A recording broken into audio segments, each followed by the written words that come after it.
Welcome to accountancy class. Dear students, अब हम करेंगे एनसीईआरटी का क्वेश्चन नंबर 10 अकाउंटिंग इक्वेशन से।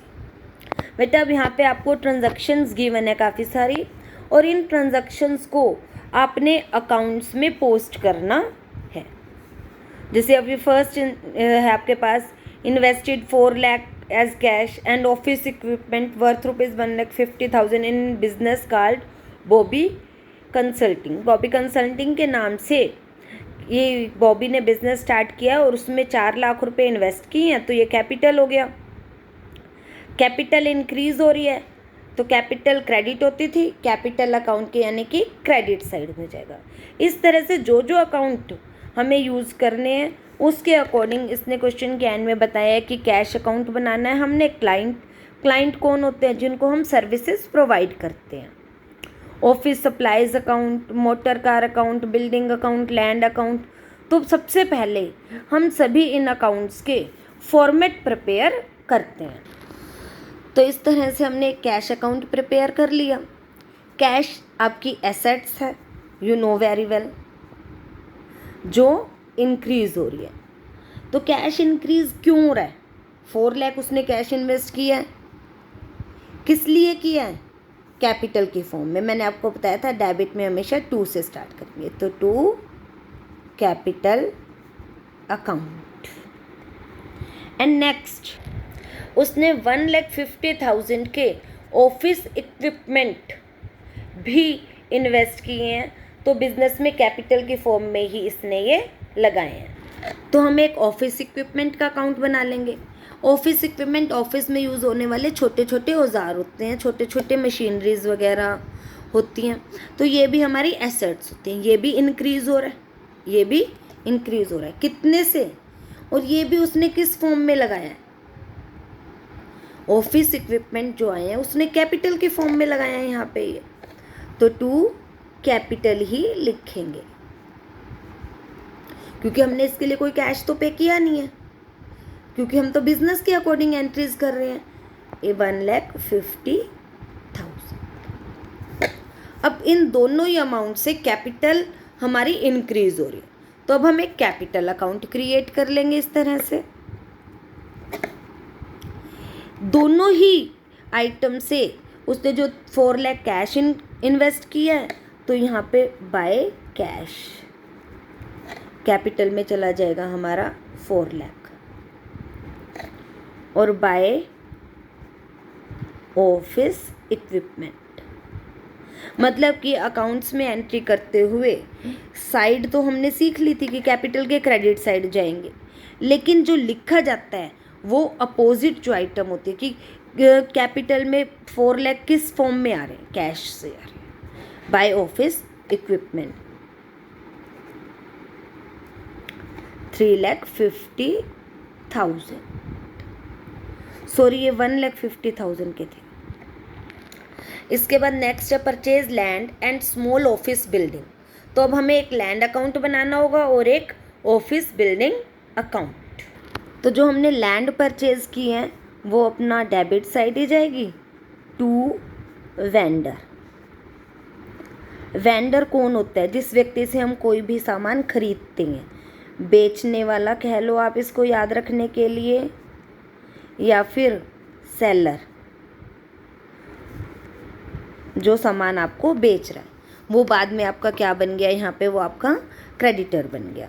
तो लैंड आपने उससे लिया 1,50,000 की, और बिल्डिंग आपने लिया उससे 3,50,000 की। तो बिल्डिंग अकाउंट में भी इसी तरह से 2 वेंडर 3,50,000। तो अब एक वेंडर का अकाउंट बनाना पड़ेगा। वेंडर कौन है? हमारा क्रेडिटर है। लाइबिलिटी इंक्रीज हो रही है, तो वेंडर का अकाउंट में हम इन्हें क्रेडिट साइड पोस्ट कर देंगे।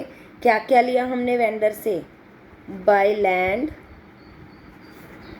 1,50,000 एंड बाय बिल्डिंग 3,50,000। अब ये कह रहा है कि the purchase price was paid by 2 lakh in cash and long term note payable. ये एक हमारे तरह से BR होता है, नोट पेएबल बोलते हैं हम इसको। ये लॉन्ग टर्म के लिए है कि लंबे समय के बाद हम ये 3 लाख रुपए देंगे और 2 लाख रुपए अभी हमने वेंडर को क्या दे दिए, कैश दे दी। तो कैश अकाउंट, कैश डिक्रीज़ होगा तो कैश अकाउंट में चला जाएगा। ये कैश डिक्रीज़ होगा तो कैश के क्रेडिट में by vendor 2 lakh, and vendor भी डिक्रीज़ होगा क्योंकि हमारी लाइबिलिटी डिक्रीज़ हो रही है जब हम उसको 2 लाख रुपए दे ही रहे हैं। तो 2 कैश आ जाएगा वेंडर में 2 लाख रुपीज़, और बाकी पैसे हम उसको नोट्स पेएबल से दे रहे हैं तो 2 लॉन्ग टर्म नोट पेएबल। ये हम उसको दे रहे हैं 3 लाख रुपए का। तो आप यहाँ पे ये देख सकते हो कि 5 लाख रुपए का हिसाब क्लियर हो गया है। तो 5 लाख से ये अकाउंट आप एंड में क्लोज भी कर दोगे।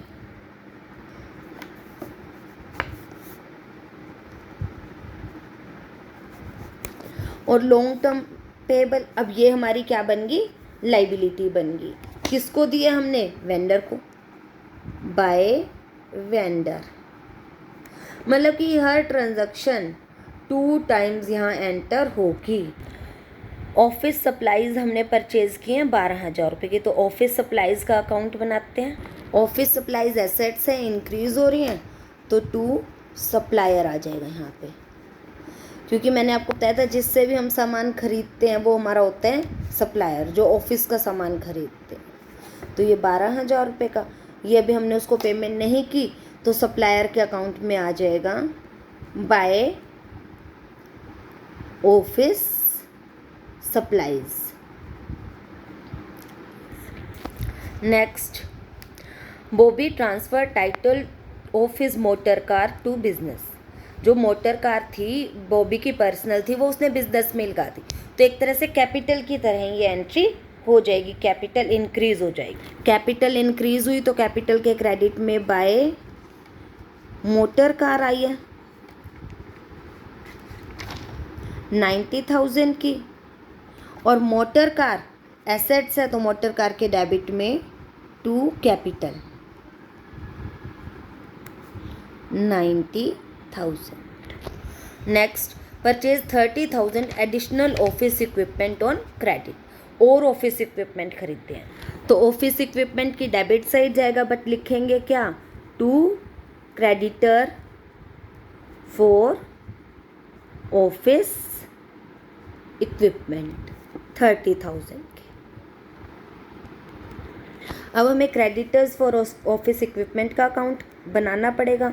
लाइबिलिटी इंक्रीज हो रही है, क्यों इंक्रीज हो रही है, बाय ऑफिस इक्विपमेंट 30,000। 7,500 रुपये सैलरी पे किया ऑफिस मैनेजर को, तो सैलरी एक्सपेंस है, डेबिट में 2 कैश 7,500 भी रिड्यूस हुआ, इसलिए कैश की क्रेडिट में बाय सैलरी 7,500। तो क्लाइंट के अकाउंट में 2 सर्विसेज, उसको हमने सर्विसेज प्रोवाइड की हैं 30,000 की, और साथ साथ कैश भी रिसीव कर लिया, तो बाय कैश हो जाएगा 30,000। कैश भी इंक्रीज हुआ है तो कैश के डेबिट में 2 क्लाइंट 30,000। एक्सपेंसेस इंक्रीज हो रहे हैं तो 2 4,000। कैश रिड्यूस हो रहा है तो बाय ऑफिस या यूटिलिटी एक्सपेंसेस थे, expenses 4,000। Next, paid supplier created in transaction 3। Transaction 3 में जो हमने 12,000 रुपये का सामान खरीदा था उनकी पेमेंट कर दी, तो कैश रिड्यूस हो जाएगा बाय सप्लायर 12,000, एंड सप्लायर जो यहाँ पहले 12,000 के थे 2 कैश करके 12,000 account clear. Purchase new office equipment plant paying 93,000 cash and trading in old equipment for recorded ₹7,000। मतलब टोटल हमारे पास 93,000 कैश दे के हमने नया ऑफिस इक्विपमेंट लिया और 7,000 रुपये का हमने उसको पुराना वापस भी कर दिया। तो हम डायरेक्टली 93,000 का ही एंटर कर लेते हैं।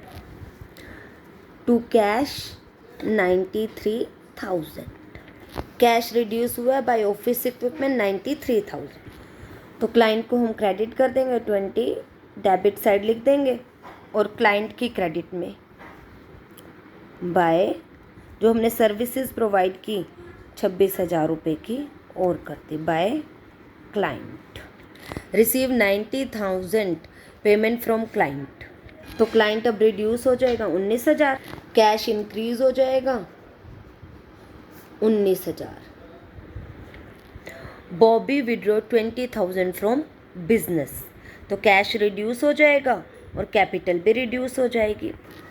बाय ड्राइंग्स 20,000, ड्राइंग्स के डेबिट में टू कैश 20,000। अब हम सभी अकाउंट्स की क्लोजिंग करेंगे। डेबिट का टोटल आ रहा था 4,49,000, क्रेडिट का कम था, तो टोटल हमने बराबर ही लिखना है। जो बैलेंस बचेगा उसे हम ऐसे लिख देंगे by balance CD 1,12,500। Office equipment 2,73,000 के थे, क्रेडिट में कुछ नहीं था, तो लास्ट में ही करेंगे हम बाय बैलेंस CD 2,73,000। कैपिटल का टोटल आ रहा है 6,40,000। और जो छोटे अकाउंट है उनमें कुछ नहीं करना, अपने 1,50,000 यहाँ पे हैं, तो इधर बस करते जाना है। जिसमें डेबिट में गिवन है क्रेडिट साइड लिख देना है बाय बैलेंस CD 1,50,000। इस तरह से सभी अकाउंट्स को क्लोज करते जाना।